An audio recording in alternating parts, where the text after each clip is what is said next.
Hey guys, welcome to Rosie's Dessert Spot. Today we're going to be making this super simple drip and sprinkles cake. I have a 6-inch that I'm working with today. It's already been stacked and crumb coated. I'm applying my final layer of frosting in vanilla buttercream. I tinted mine with just 2 drops of gel food color to get it to this nice pastel blue. And then I'm going to load it up on the top and the sides, smooth it out with a nice tall frosting scraper. Fill in any pockets and continue to smooth.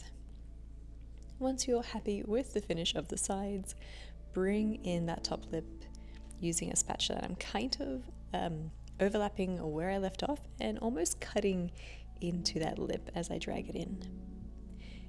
Before you put it into the fridge, I highly recommend that you take your sprinkles, take a handful, press it into the side and angle your cake slightly down towards the bowl so that any fall off can fall back into your bowl.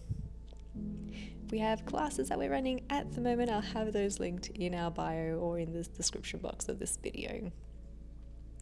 For the top, this is just a white chocolate ganache drip.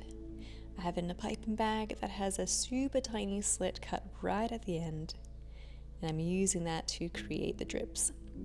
I'm making them super duper short because I don't want them to reach down to the sprinkles. I want it to stop before the sprinkles begin. Pop your cake into the fridge to set before applying any decorations to the top. Otherwise it will slip down your cake and become a hot mess.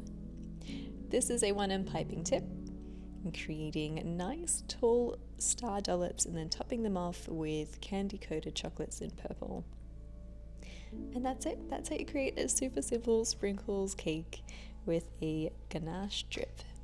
If you guys recreate this, I would love to see it. # Rosie's Dessert Spot so I can check it out. Feel free to check out any classes if you'd like to learn cake decorating in depth. Those will be linked in our bio and in the description box. Thanks for watching, and we'll see you in the next one.